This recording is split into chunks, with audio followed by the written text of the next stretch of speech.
शराब का मतलब होता है कोई भी लिक्विड जिसको पिया जाए, चाहे वो जूस हो, चाहे वो चाय हो, चाहे वो पानी हो, चाहे वो दूध हो, चाहे वो अल्कोहल हो, सब पीने वाली धातुओं को बोला जाता है शराब अरबी जुबान के अंदर। इसीलिए मशरब भी बोला जाता है, पीने वाली चीज को मशरब। ठीक है, अब आ जाते हैं आगे। हुआ ये कि अरबी जुबान में जिस चीज को शराब बोला जाता है उसको बोला जाता है खमर, अल खमर, जिसको अल्कोहल बोला जाता है। अब खमर खमर इसलिए बोला जाता है कि शिमार एक ऐसी पट्टी को कहते हैं जिसको सर पर रखा जाता था ढांपने के लिए, या आंखें छुपाने के लिए, किसी को किडनैप करना हो या किसी को बांधना हो उसके लिए खिमार यूज की जाती थी। या किसी का पोचा, जिसे पोचा कहते हैं, कपड़ा, छोटी सी कपड़े की टाकी, पोचा, टेबल पे पोचा मारने के लिए छोटी टाकी, उसको बोलते थे खिमार या खिमरा। उससे निकला है खमर। क्यों? क्योंकि जो ये आब, ये जल जिसको खमर या अल्कोहल बोलते हैं, जो पीता है उसके उसकी बुद्धि के ऊपर पर्दा पड़ जाता है, इसीलिए इसको बोला जाता है खमर। ये है अरबी का मसला। तो आप ढूंढिएगा और मुझे बताइएगा। आगे बढ़ते हैं, कुछ लोग बैठे हैं उनको ले लेते हैं। जी ह्यूमैनिटी भाई, आपके साथ बात करें। आप पारसीस के बारे में बोल रहे हैं ना, पारसीस अभी एक्सटेंड हो रहे हैं ना अभी, वो इंडिया को आई थिंक शरणार्थ के लिए आए हैं ना फॉर सेफ्टी। पारसी पारसी नहीं बोला मैंने, पारसी नहीं बोला, पर्शियन लैंग्वेज की बात की है, पर्शियन कल्चर की बात नहीं की। पर्शियन लैंग्वेज, पर्शियन लैंग्वेज तो आज भी है, ईरान में बोली जाती है, अफगानिस्तान में बोली जाती है, पाकिस्तान के कई एरियो में बोली जाती है। हाँ, फारसी बान बोलते हैं। तो Parsi they came for India for help, हमको जगह दीजिए। तो चलो ये टॉपिक वो चेंज होगा, और टॉपिक तो इस तरह चलता रहेगा। ह्यूमैनिटी भाई, आपसे अकेले से बात तो नहीं ना करनी मैंने, और भी लोग हैं। ओके ठीक है, ओके नेक्स्ट बात ओके। करेंगे, कोई बात नहीं। थैंक यू, थैंक यू मेरा भाई। ह्यूमैनिटी भाई हमारे साथ थे। अच्छा जी, मुसलमान दोस्त अभी ज्वाइन ना करें यार, मुसलमान दोस्त प्लीज ज्वाइन ना करें। जी मेरा भाई, अवतार भाई हमारे साथ आए हैं। आमिर भाई अस्सलाम वालेकुम, मैं बांग्लादेश से बोल अवतार रहा भाई, हूँ। मैं बांग्लादेश से बोल रहा हूँ वालेकुम आमिर भाई। सलाम। मुसलमान है आप मेरा भाई? भाई बहुत वालेकुम दिन से अस्सलाम, परेशान है, वालेकुम अस्सलाम। आपसे आपसे बात करने का बहुत दिल ठीक करता है, है। एक मिनट रुक। ठीक है, ठीक है, एक मिनट रुकिएगा, आपको लेता हूं मैं दोबारा, रुकिएगा। ठीक है, आपकी तरफ से शोर भी आ रहा है। मैं नॉन मुस्लिम्स को पहले ले रहा हूँ। इंडियन हमारे साथ हैं। कैसे हैं इंडियन भाई? मैं देख रहा हूँ नॉन मुस्लिम्स हमें मिल जाएं। लिंक पेस्ट कर दें जी, जो नॉन मुस्लिम्स ज्वाइन करना चाहते हैं। इंस्टाग्राम पर भी मैंने लिंक दे दिया हुआ है, जल्दी से ज्वाइन करें मेरा भाई जी। नॉन मुस्लिम्स को मौका दें। इंडियन भाई माइक अनम्यूट करें यार, आपको लिया स्पेशल मैंने भाई। सॉरी आज मेरा ध्यान नहीं था भाई। कोई बात नहीं, कैसे हैं भाई? ठीक है, खैरियत से हैं? अच्छा हूँ भाई, आज रिपब्लिकन डे था तो सब अच्छा ही चल। Good good good good good good. और आए, क्या और क्या बात कुछ करना चाहेंगे मेरे लाइफ मुझे को? हाँ, मैंने कहा क्या बात करना चाहेंगे? आज क्वेश्चन आंसर सेशन है। आप बहुत अच्छे से बात कर रहे थे अभी, जो ह्यूमैनिटी भाई थे वहाँ उनके साथ, तो उसी सब्जेक्ट पे जस्ट आगे जाना था। जो आप सऊदी अरेबिया के बारे में बोले कि उनका जो पॉलिटिकल है, पॉलिटिकल और रिलीजियस को उन्होंने अच्छे से क्या बोलते हैं उसको हैंडल करने की कोशिश कर रहे हैं वो लोग। कि बाबा उनके पॉलिटिकल पुलिस कैसी रहेगी, वो इस्लाम और इस्लाम के हिसाब से कैसे चलेंगे, उसके हिसाब से वो मुझे बहुत पसंद आया। तो उसके आगे मुझे एक क्वेश्चन है, वो पूरी तरीके उन्होंने उनका जो पहली बात तो रिलीजियस ये का है, इस पर आपने जो बेस, जो आपने समझ कर बेस बनाई है, वो बेस ही गलत है। मैंने ये बोलिए फिर कहा ही नहीं है कि वो पूरी तरह इस्लामी तौर पर चलने की कोशिश कर रहे हैं, नंबर वन। वो कुछ नंबर तो भी दो, मीडिएटर करने की कोशिश कर रहे हैं, मैंने ये बीच का बताया रास्ता कुछ तो। नहीं, उसमें कुछ पॉलिसीज हैं जो इस्लाम के मुताबिक हैं, कुछ हैं ऐसी नहीं है। हाँ, कोशिश तो कर रहे होंगे, मैं नहीं कह सकता, मगर हम उनको ऑन नहीं करते। यानी आप ये समझना है कि सऊदीया नहीं या मलेशिया ओनिंग की या बात नहीं कर रहा मैं, पाकिस्तान। ओनिंग की बात नहीं कर रहा, वो लॉजिक अच्छा था, वो लॉजिक हाँ अच्छा ठीक। था। हम्म। ओनिंग के तो हम ठीक है। क्या ऑन करेंगे, वो बहुत बड़े लोग हैं। हाँ सही बात है, ये बात भी आपकी सही है। देखें, मैं एक चीज बताता हूँ आपको। अगर आपने किसी सोसाइटी के अंदर पीस एंड हार्मनी कायम करना है ना, तो आपको लोगों को अपनी पर्सनल स्पेस देनी होगी। जब आप उनको देनी होगी। सफोकेट करते हो, देखो मेरी बात सुनो, एक जुमला है। आप परिंदों को, आपको पता है पांडास को इसलिए बचाकर रखा जाता है कि वो एक्सटिंक्ट ना हो जाएं। क्योंकि उनकी गिनती के चंद सैकड़ों रह गए हैं। इसी तरह से टाइगर्स की कुछ स्पीशीज हैं, उनको बंद करके रखा जाता है। लोगों के जहन में ये है कि इनको अगर खुला छोड़ेंगे ये मर जाएंगे, तो गोया वो ये कहना चाह रहे हैं दूसरे लफ्जों में कि वो नेचर को चेंज करने की कोशिश कर रहे हैं। नेचर बाय डिफॉल्ट ये चाहती है कि कोई चीजें एक्सटिंक्ट हो जाएं। नेचर को अपना काम करने दें। आपकी हिफाजत जंगलों के अंदर डालकर, उनको प्रिजन के अंदर डालकर या जू में डालकर, ये उन पर महंगी पड़ रही है। उनको आजाद छोड़ो। मकसद कहने का क्या है? ये जो आजाद छोड़ने का मैं कह रहा हूं, ये नहीं कि मादर पिदर आजाद छोड़ दो। मुराद ये है, एक आदमी अपनी इच्छा से अगर किसी चीज को फॉलो करना चाह रहा है और दूसरे को हानि नहीं पहुंचा रहा, समाज को हानि नहीं दे रहा, उसको राइट है कि वो कोई चीज फॉलो करना चाहे, कर सकता है, चाहे वो इस्लाम बज़ाहिर इस्लाम के खिलाफ ही क्यों ना हो। हाँ, उसको राइट है, ये तो है। देखिए, दो चीजों में फर्क समझना है। एक है इंसान को क्या करना चाहिए, एक है इंसान क्या कर रहा है। मैं इसमें समझता हूं इंसान को क्या करना चाहिए, हमें इसका टारगेट अचीव करना है कि इंसान को क्या करना है, क्या करना चाहिए सोसाइटी के लिए, वो बेहतरी करेगा। अब हमारे लोग कहते हैं देखो यार, वो भी तो ये कर रहा है ना, वो भी तो लड़ रहे हैं ना, वो भी तो ये कर रहे हैं ना। इस तरह करते रहोगे तो ये कहानी तो कभी भी नहीं रुकेगी, खून की होली फिर कभी भी नहीं रुकेगी। वो सही है। कहीं तो किसी को, हाँ, कहीं तो किसी को सोचना होगा कि ऐसे नहीं, ऐसा करना चाहिए, जो करना चाहिए उसको फॉलो करें। आपको सवाल वगैरह है तो रख लें। जो डेफिनेशन दे रहे हैं उसके हिसाब से मुझे पर्सनली ये लगता है कि आपके यहाँ रिलीजन में, इस्लामिक रिलीजन में जो रेवोल्यूशन आना चाहिए था टेक्नोलॉजी के बाद, जो बहुत से रिलीजन में आ चुका है, स्पेशली जो अपना क्लेरिकल क्लास होता है, जैसे हमारे ब्राह्मण हैं, उनके पादरी वगैरह होते हैं क्रिश्चियन लोगों के, उनको हैंडल करने का वो जो डिफरेंशिएट होता है ना, church with difference with state, वो नहीं हुआ है। उसकी वजह से प्रॉब्लम आता है। आपको कुछ लगता है ऐसे, या फिर मैं गलत हूँ? नहीं, मैं समझा नहीं आपकी बात। आप क्या कहना चाह रहे हैं? या तो आप देखें, या आप पॉलिटिकल सिस्टम को डिस्कस करें, या आप चर्च स्टेट बोल रहा हूँ, मतलब जो concept, I am not talking about original church, I am talking about religious के जो लोग हैं वो, और जो पॉलिटिक्स है वो अलग होना, यानी थियोक्रेसी ना होना। बिल्कुल, मैं इसमें एक चीज आपने समझनी है, हमारे नजदीक आप जो बोल रहे हो उसमें थियोक्रेसी भी हो सकती है। जो लॉजिक है कि हर किसी को अपनी चॉइस दो, तो वो टेक्निकली अपने चॉइस में अपने हिसाब से कर सकता है। नहीं, गलत समझ रहे हैं। इसका मतलब है दो कॉन्सेप्ट को मिक्स कर गए हैं। शायद मेरी वजह से मैं बात आपको समझा नहीं पाया, तो गौर से आपने समझना। एक स्टेट जो है वो प्योरली रिलीजियस हो सकती है, ये भी उसको राइट है कि उसका रिलीजियस होना। बल्कि हम ये समझते हैं, बीइंग अ मुस्लिम, मैं ये समझता हूं कि इस्लामिक रूल बेस्ट रूल होगा अगर इस्लाम की टीचिंग्स को सही तरीके से फॉलो किया जाए। अब जब मैं ये बोलता हूं कि इस्लामिक रूल सबसे बेहतरीन होगा, उसमें कई लोगों के कान खड़े हो जाते हैं। इस्लामिक रूल आएगा तो दैट मीन्स मेरा हिंदुइज्म या मेरा क्रिश्चियनिटी चली जाएगी। नहीं भाई, आपको आपका राइट दिया जाएगा। मगर वेयरएज जब आप हिंदुइज्म को एज अ स्टेट रिलीजन के तौर पर लाते हैं, वेयरएज जब आप क्रिश्चियनिटी को स्टेट रिलीजन के तौर पर लाते हैं, उनके पास ऐसी किसी किस्म की रिफॉर्म्स या ऐसा लॉ मौजूद नहीं है जिसमें जो माइनॉरिटीज हैं उनको डील करने का तरीका दिया गया है।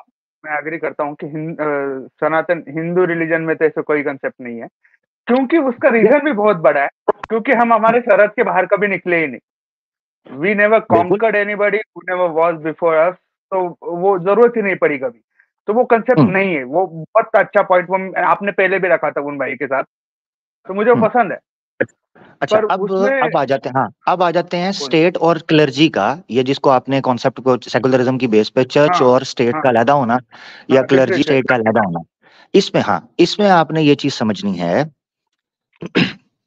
हमारे नजदीक इस्लाम में किसी क्लर्जी को या किसी मौलवी को या किसी मुफ्ती को इस्लाम शेप देने की इजाजत नहीं है।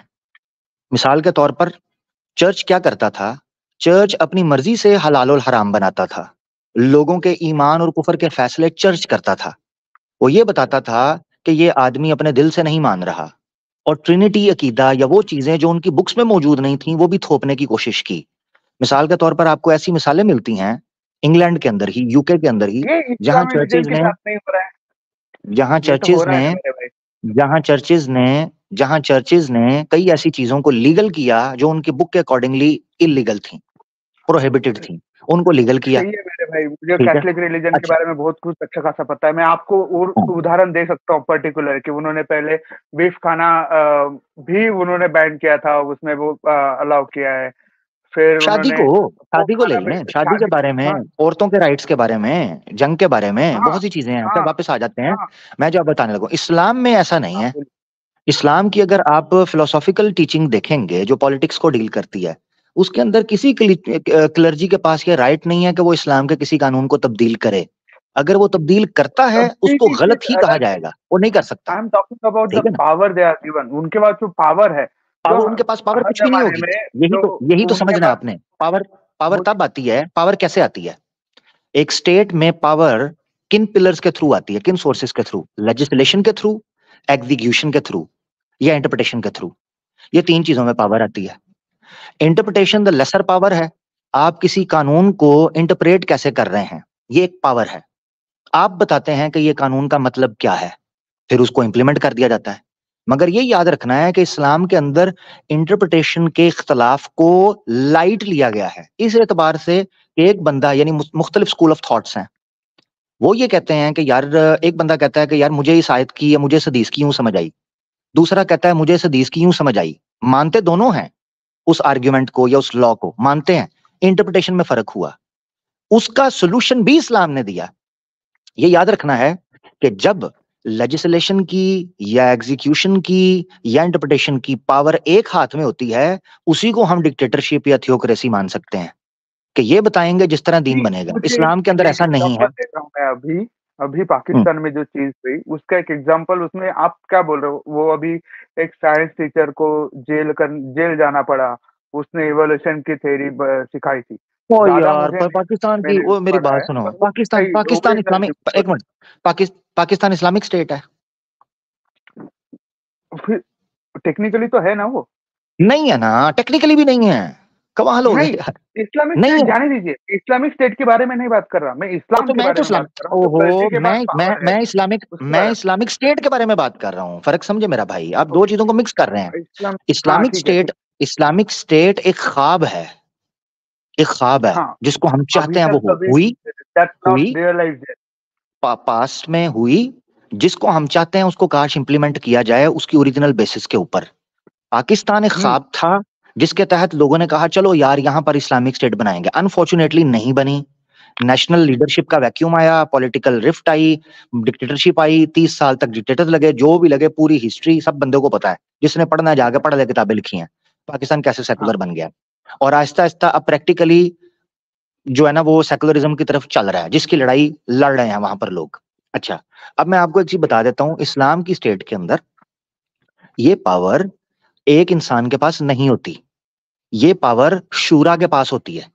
शूरा का मतलब ये है, कुरान में अल्लाह ताला ने फरमाया उज़बिल्लाहि मिनश शैतानिर रजीम, व अमरुहुम शूरा बैनहुम, कि उनके मामलात उनके दरमियान शूरा यानी कंसेंसस के जरिए, एडवाइजरी बोर्ड्स के जरिए, कैबिनेट्स के जरिए, मीटिंग्स के जरिए हल किए जाएंगे। डिक्टेटर ऐसे काम नहीं करते, थियोक्रेसी ऐसे काम नहीं करती। और थियोक्रेसी हो भी तो वो एक पर्सन स्कूल ऑफ थॉट है जिसको अप्लाई किया जाता है और उसके थ्रू फोर्स किया जाता है, जैसे कैथोलिक्स ने किया, रोमन कैथोलिक्स ने रोमन हाँ पावर के दौरान किया, प्रोटेस्टेंट्स के साथ या दूसरे फिरकों के साथ या ज्यूज के साथ या दूसरे लोगों के साथ। थियोक्रेसी इस हाँ तरीके से काम करती है, इस्लाम उसके अगेंस्ट है। इस्लाम ये कहता है कि तमाम स्कूल ऑफ थॉट्स को आपने एक जगह पर बिठाना है, आप में इख्तलाफ होंगे, शूरा के साथ, एडवाइजरी के साथ, सेंसस के साथ मामला हल होगा और उसके बाद उसको इंप्लीमेंट किया जाएगा। नंबर 1। नंबर 2, इस्लाम ये कहता है कि लीडर, किंग को भी आपने कटहरे के अंदर खड़ा करना है, किंग उससे ऊपर नहीं है। वेयर जितने डिक्टेटर्स गुजरे हैं या जितनी रिलीजियस मोनार्क्स गुजरे हैं या थियोक्रेसीज गुजरी हैं, वहां किंग के लिए कानून को इमेंड किया जाता था, किंग के लिए कानून को बदला जाता था। मगर इस्लाम के अंदर इस किस्म का कोई रूल नहीं है, कोई बंदा भी उससे ऊपर नहीं है। बुखारी शरीफ की हदीस, अल्लाह के रसूल ने फरमाया, कुछ लोग आए, उन्होंने आकर कहा ये औरत बड़े ऊंचे उत्तम वर्ण की है, प्लीज इसका हाथ ना काटें। बुखारी शरीफ में अल्लाह के रसूल ने कहा वलऊ फातिमा तो बिन्त मोहम्मद सरकत लकतअतु यदहा, अगर मेरी बेटी भी चोरी करती उसका हाथ भी कटता। तुम लोगों को क्यों समझ नहीं आता कि तुमसे पहले कौमें इसलिए बर्बाद हुई, वो इसलिए नष्ट हुई क्योंकि उन्होंने न्याय नहीं किया, अगर उनमें से कोई उत्तम वर्ण या उत्तम कुल या गोत्र का बंदा कुछ पाप करता था, उसको दंड नहीं देते थे, और अगर कोई नीचे शुद्ध जाति का कोई पाप करता था, उसको तुरंत दंड दिया जाता था। सच नहीं है, वो सच नहीं है। नहीं नहीं, हिस्टोरिकली मैं इंडिया में अलग-अलग जगह पे अलग-अलग ओहो सुन लो भाई, लो ओ भाई मैं कुछ और बात कर रहा हूँ। एक तो अच्छा हिंदी हिंदी बोलिए क्या है? सुन रहा हूँ। हिंदी बोलना भी पाप हो गया है। मैं हिंदी में उस हदीस का अनुवाद करके सुना रहा हूँ आपको, ताकि आप समझ सकें उसमें क्या लिखा है। मैंने ये नहीं कहा कि सनातन धर्म के अंदर क्या था क्या नहीं था, मैं तो आपको बता रहा हूँ कि उस हदीस के अंदर क्या लिखा हुआ है। आपने जो एग्जांपल दिया उसको रिपीट कर रहा हूँ भाई, बस बाकी कुछ नहीं। ओह यार, एग्जाम्पल नहीं थी भाई मेरे, वो हदीस का अनुवाद था। आपने हदीस के ट्रांसलेशन के बाद एग्जांपल देना शुरू किया, तब मैं बोल सॉरी नहीं, और ट्रांसलेशन मुकम्मल नहीं हुआ था। एग्जाम्पल अभी एग्जाम्पल तो आया ही नहीं था। हाँ, एग्जाम्पल तो अब मैं दूंगा, क्योंकि आप बीच में हंसे हैं, तो अब आपके हंसने पर मुझे एग्जाम्पल याद आ गई। You will refute. बोलिए, नो प्रॉब्लम। मनुस्मृति मानते हैं? नहीं। चलो, तो रिफ्यूट किसको करना है? रिफ्यूट किसको करना है? बाबा जी के ठुल्लू को? अरे मेरे भाई, आपका जैसा नहीं है ना रिलीजन ये कि हाँ, तो फिर रिफ्यूट किसे करना है? फिर चीख क्यों रहे हो मेरा भाई, जब मानना ही नहीं है किसी चीज को? शूद्रों को परेशानी हुई वैसा वगैरह, वो आपके भी ब्राह्मणवादी जो अच्छा, आप ठीक है, अपना मेरा भाई, टेक केयर मेरा भाई, टेक केयर मेरा भाई। स्टेज भी खाली कर दे, मूर्खों के साथ समय नहीं मैं जाया करता। मैं रिफ्यूट करूंगा किस चीज को? जिसको मैं मानता ही नहीं। Very good. सी लिखा हुआ है क्या? हैं? सी लिखा हुआ है। मैं रिफ्यूट करूंगा किसको? जिसको मैं मानता ही नहीं। तो किसको करना है? घंटे को या बाबा जी के ठुल्लू को? और जुनून भी और घमंड भी ये है कि जनाब हमने रिफ्यूट भी करना है और मानना भी कोई नहीं। तो नियम लेने कहां से हैं सनातन हिंदू राष्ट्र के? कहां से लेने हैं? वो मैं दिखा दूंगा मनुस्मृति के अंदर क्या बोला गया है। मैं तो हदीस का अनुवाद हिंदी शब्दों के अंदर इसलिए कर रहा था ताकि आपको समझ आए कि उस हदीस के अंदर लिखा हुआ है कि अगर कोई शूद्र होता था, यानी निचले कुल का, गोत्र का, निचली जाति का होता था, ट्राइबल सिस्टम में जब समझा जाता था, उसको दंड दे दिया जाता था। जो बड़ा बंदा होता था उसको दंड नहीं दिया जाता था। ये उस हदीस के अंदर लिखा हुआ है। अपने ट्राइबल सिस्टम को एक्सप्लेन करने के लिए अल्लाह के रसूल ने कहा। उसको फटाफट दाढ़ी में तिनका निकल आया, उसको मिर्चें लग गई। भैया आपकी बात नहीं कर रहा था, और जिस तरह आप हंसे हैं तो मैंने कहा थोड़ा सा और हंसा दूं। तो जब मैंने आपसे पूछा कि आप फिर एग्जाम्पल देने लगा हूं, जिसको आप नकार रहे थे कि आपने एग्जाम्पल गलत दे दिया, आप देने लगा, तो जी मैं नहीं मानता। हाँ, तू कौन जी? मैं खाम खा, प्राउड टू बी सनातन, और मानता किसी चीज को भी नहीं। हाँ, श्री राम के मंदिर के लिए वाल्मीकि रामायण के उतने से टुकड़े को मानूंगा जहां अयोध्या लिखा है, और स्कंद पुराण के भी उतने ही 2 मंत्रों को मैं 100% ऑथेंटिक मानता हूं। लानत तुम्हारे पैदा होने पर होए। आपको नहीं कह रहा, जिसको कह रहा हूं उसको बात पहुंच गई है।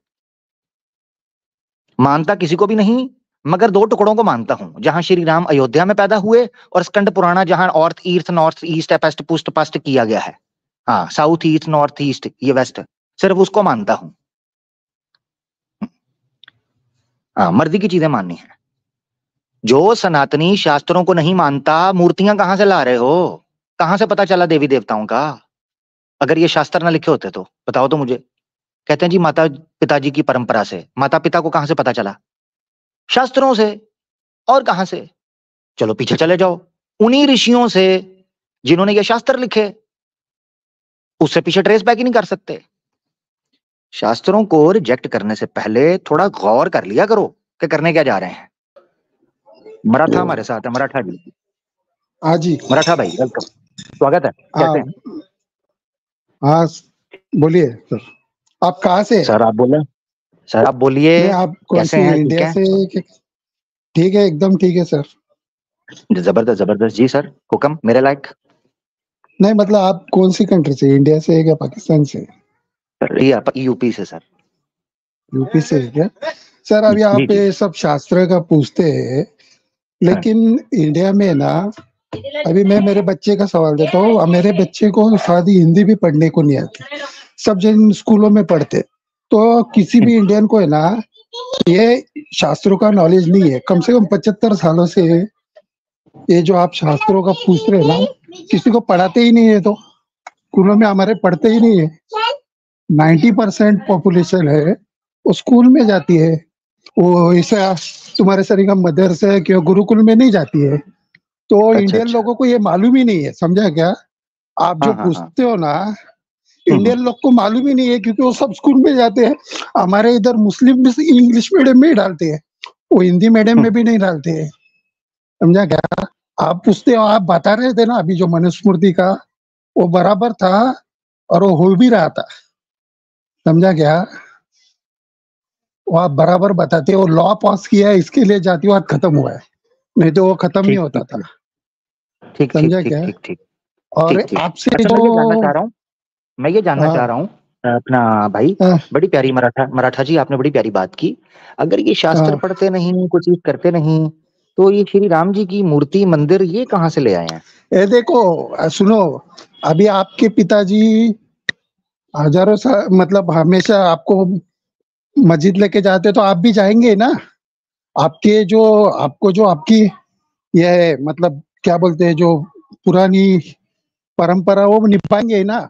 बाकी 80-90% लोग है ना कभी जाते ही नहीं है, कभी आरती बोलने को नहीं आती उन लोग को। हाँ, आरती ये भी सच है। टेप रिकॉर्डर से बोलते हैं, उनको कुछ भी नॉलेज नहीं है, समझा क्या? बिल्कुल आप सब बिल्कुल पूछते बिल्कुल। हैं ना, इंडियन लोग को हम्म, कुछ भी मालूम नहीं है। वो हमारी मराठी भाषा सुद्धा पढ़ने को नहीं आती, हमारे बच्चे इंग्लिश पढ़ते हैं, मराठी भी पढ़ने ये को तो नहीं सही। आती उनको। हाँ, हाँ, और वो है सही ना, बोल। मतलब ये जो है ना, हमारे अंबेडकर ने रखा था ये, कि ये ना सब हम्म जातिवाद खत्म होना चाहिए। ये हम्म सब सबके सबसे बड़े जो दुश्मन है ना, मतलब हमारे बाबा साहब ने क्या किया था कि ये रिलीजन खत्म होने चाहिए और साइंस आना चाहिए इस इंडिया में। इसके लिए उन्होंने है ना मगर खाली मगर हाँ, वो तो मगर मराठा भाई, आप बोल रहे हैं कि रिलीजन जाना चाहिए, साइंस आना चाहिए, मगर वो तो बोलते हैं कि ये जो चंद्रयान 3 है ये वेद से देखकर बना है, यजुर्वेद से, रॉकेट नहीं का। नहीं, ये देखो सुनो, अभी है ना, पहले कैसा कोई भी कुछ भी लिख देता था तो उसको पकड़ के लाके रख देते थे कि ये लिखा है, लेकिन एक्चुअली मतलब देखा जाए ना, कुछ कुछ बातें वो मिला लेते हैं, बाकी ऐसा अभी पहले कहानियां लिखी थी आलिफ लैला की, इसकी उसकी, कि ऐसा उड़ता था वैसा उड़ता था, बाकी ये प्रैक्टिकल नहीं है ऐसा, समझे क्या? मगर वो तो बताते हैं कि हनुमान जी, वाल्मीकि रामायण में लिखा है, उड़ रहे ये थे, देखो बड़े सुनो हो गए थे। सुनो सुनो, मेरी बात सुनो। अभी लाइट का खोज अभी 19वीं सदी में हुआ, हाँ। पहले तो सब वो वही किस्से कहानियां ही चलती थी ना, और किसी को मगर पढ़ने मराठा का भाई, अधिकार भी नहीं था। मगर मराठा भाई, जिस तरह माता पिता आप कह रहे बोलो हैं कि बोलो। पकड़कर आपको मंदिर लेकर गए, इसी प्रकार हम्म, माता पिता ने ये कथाएं सुनाई, ऋषियों ने और हाँ पंडितों बस ने, वही गुरुओं ने। चलता रहा, बाकी कुछ नहीं। अभी ये देखो आप इतना ये करते, लेकिन इधर कोई मतलब इतना करता ही नहीं है, सब ज्यादा करके सॉफ्टवेयर इंजीनियर, ये इंजीनियर, उस पे ही ज्यादा ध्यान देते हैं, इस पे ध्यान नहीं नहीं देते, नहीं, समझा मगर क्या? मैंने सुना है कि 100 करोड़ रुपए से ऊपर चंदा इकट्ठा हो गया मंदिर के लिए, तो हाँ वो सारे ये देखो सॉफ्टवेयर सुनो इंजीनियर हैं। सुनो सुनो, नहीं नहीं, हम्म, मेरी बात सुनो, आपकी बात सही है। अभी कैसा है मालूम है क्या, हजारों साल से वो चला आ रहा है, तो वो आस्था रहती है, सबका भगवान को विश्वास रखते ए यहाँ की, मतलब ऐसा नास्तिक देश नहीं है, ये आस्तिक है। लेकिन नई हम्म, पीढ़ी जो है, नई पीढ़ी जो हम्म, है वो कम हो गई है इसमें, समझा क्या? पुरानी पीढ़ी है, मैं मानता हूँ बहुत है, हम्म, लेकिन नई पीढ़ी नहीं है अभी, नई पीढ़ी को कुछ भी हम्म, नॉलेज नहीं है इतना, ये सही समझा? बात है। नहीं नहीं, मैं हाँ सहमत पुरानी हूँ आपकी पीढ़ी बात है, से। मैं मानता हूँ एकदम, लेकिन नई हम्म, पीढ़ी नहीं है अभी। सब सब इंग्लिश मीडियम में ही जाते हैं, इधर मराठी स्कूल बंद होते हैं हमारे, समझा? ठीक है। तो पूजा हाँ, वगैरह, और ये ये राम जो है मंदिर ना जो बना है, इसमें पूजा जो की ये गई है, देखो वो तो राम संस्कृत मंदिर के क्या है अंदर की मालूम गई। है क्या? सुनो सुनो, राम जी जी मंदिर जी। क्या है, मेन उसके ऊपर क्या लगा है, बाबर, समझा क्या? बाबर जबरदस्त पॉइंट। जो था, बाबर जो था पैदा हुआ उज्बेकिस्तान में, मरा अफगानिस्तान में, वो इंडियन नहीं था। और हमको है ना उसको दर्द लगता है कि उसने हमारा ये हमला किया, समझा क्या? हाँ हमको गुलाम हाँ। बनाया, तो वो दर्द है हमको, समझा क्या? हमको है ना, अच्छा।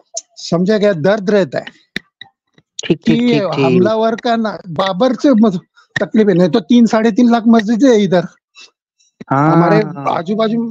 मेन बाबर तुम्हारा बताओ, घोरी, गजनी, अब्दाली, औरंगजेब, इन्होंने जो हमको मारा ना, उसका हम पढ़ते, हमको इतना इतिहास भी नहीं बताया करते थे कि ये मुसलमानों ने 1000 साल क्या किया।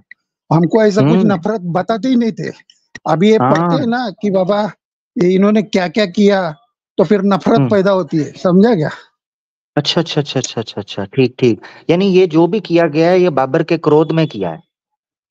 मतलब मेन बाबर देखो मस्जिदें तो कितनी है, और ये क्या है, सरयू नदी है ना, सुनो समझो, तुमने तुम्हारे पिताजी को किधर से तुम्हारा घर तक किसी गांव में, और किसी वहां के बड़े आदमी ने तुम्हारे पिताजी को निकाल दिया, और तुमको 10 साल बाद मालूम पड़ा कि बाबा इधर मेरा कुछ तो था, तो तुमको एक मन में रहेगा कि यार मेरे को वो मेरा घर लेना है। तो वैसा इनको भी क्या लगा कि वो हमारा जन्म स्थान है, मस्जिद से प्रॉब्लम नहीं है, समझा क्या? कि वो हमारे भगवान का जन्म स्थान है, उसके से एक लगाव है, लगाव, समझा? जबरदस्त, समझ गया, समझा समझा लगाव समझा। है वो। अभी एक बार मराठा भाई एक और बात समझा दो, ये श्री राम जी का जन्म भूमि था, इसको सिद्ध कैसे करेंगे?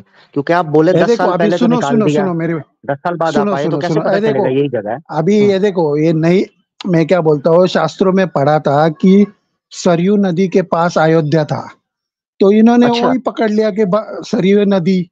अब ये देखो ना, 5 हजारों साल पहले ना तुम पैदा थे ना हम पैदा थे, कोई पैदा नहीं था, खाली जो किताबें अवेलेबल थी उसके ऊपर ही सब ये हुआ है, समझा?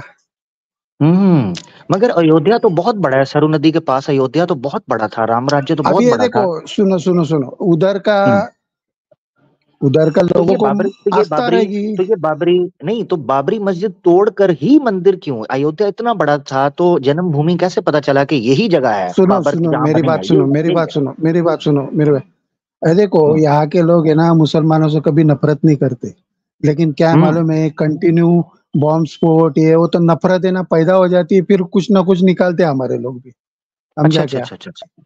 तो ये बॉम्ब, यानी बॉम्ब वगैरह की वजह से मसला बना है, यानी रियलिटी नहीं है इसमें, नफरत की वजह से ये हुआ है? क्योंकि मैं तो समझ रहा था ये इतिहास है, आप कह रहे हैं नफरत है। इतिहास तो होएगा ना यार, ऐसा थोड़ी ना इतिहास नहीं, इतिहास तो है ना वो। मगर इतिहास के लिए तो प्रमाण चाहिए ना मराठा भाई। मतलब मैं ठीक है, आप सही कह रहे हो, क्रोध हुआ, बाबरी मस्जिद देखते थे, गुस्सा चढ़ता था, क्यों बाबर आया, क्यों बनाया, मस्जिद तोड़ो, यहाँ पर मंदिर बनाओ। मगर जिस कारण वहां पर मंदिर बनाया गया है, राम मंदिर की जन्मभूमि, उसको सिद्ध भी तो करे ना।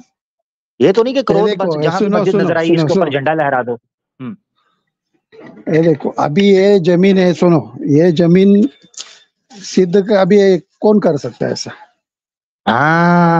कौन कर सकता ये है? तो देखो फिर सुनो, मस्जिद, तो फिर मुसलमानों को ही क्यों तोड़कर के बाबर की मस्जिद है, बाबर नजर आता था, गुस्सा चढ़ता था कि ये बाबर लेकिन क्यों एक आया था बात यहाँ पर? बताओ क्या सर, मेरी बात सुनो मेरे, अभी 55 इस्लामी मुल्क है, उधर बनाता था ना मस्जिद, उज्बेकिस्तान से आया था, उज्बेकिस्तान में बनाता था, अफगानिस्तान में बनाता था, अब हिंदुस्तान, ये देखो सुनो, हमारी कंट्री है काफिर लोगों की, मुशरिक लोगों की, नजस नापाक लोगों की कंट्री है हमारी, इधर नहीं बनाना चाहिए था ना तुमको, जो मरने करने का था उधर करने का था, इधर काय को आता था ना, वीजा लिया ना, सिटीजनशिप लिया, उसने डायरेक्ट आ गया, ठीक बराबर है है? ठीक है ठीक है ठीक है, उज्बेकिस्तान ऐसे में बिल्कुल। कितनी जगह थी, उधर बनाता था ना, नहीं तो अफगानिस्तान में यानी बनाता था, सऊदी अरब, इसका ईरान, ठीक है इराक। ठीक है, यानी इसका मतलब ये है कि बाबर ने इधर मस्जिद क्यों बनाई, इसलिए तोड़ा और कहा कि राम का जन्मभूमि यही है, बस असल हाँ, दिक्कत मस्जिद से काय थी। के लिए, हाँ काय के लिए बनाया इधर, तू उधर जाता था ना, हाँ तुम्हारे ठीक 55 ठीक ठीक। मुसलमान मुल्क है, उधर बनाता था, हमको अच्छा तकलीफ अच्छा थोड़ी ठीक ना है। है, लेकिन मगर हमारे इधर बाबर, हमारे एरिया में आके, हाँ मगर ये है कि मैंने तो सुन रहा था कि राम जन्मभूमि है, अभी पता चल रहा है कि मस्जिद से क्रोध था। आप कुछ मुझे मराठा भाई, आप मुझे ज्यादा क्रोध नहीं है, नॉलेज वाले देखो लग रहे सुनो हैं। सुनो सुनो जी सुनो सुनो, जी। क्रोध मस्जिद से नहीं है, मुसलमानों से नहीं है, समझा क्या? नहीं, जो अभी तो आपने बोला कि हमलावर, मस्जिद क्यों बनाया इधर का, फिर हमारे शहर में आके मस्जिद क्यों बनाया, तोड़ दिया साले का। ये देखो जी तू, सुनो सुनो, अभी आप अभी ऐसा लॉजिक में अटकाने को देख रहे हैं मेरे को? नहीं नहीं, मैं हाँ अटकाने का नहीं बोल रहा, मैं तो हाँ, प्रमाण मांग रहा है ना भाई, समझा करो ना यारा। ये देखो प्रमाण, दिखाओ, अभी एक बताओ क्या तुमको, बोलो बोलो, बताओ ना। अभी सम्राट अशोक था, हाँ, उन्होंने हम्म 80,000 ये बनाए थे बौद्ध स्तूप, एक भी दिखता है क्या आपको, प्रमाण दिखता है क्या? लेकिन उसने लिख के रखा है और बहुत सारे खुदाई में निकलते। ऐसा प्रमाण कौन दे सकता है बताओ? अभी उसमें के कितना हजारों साल का गैप था, इतना हजारों साल का गैप है, तुम कैसा प्रमाण ढूंढ सकते हैं?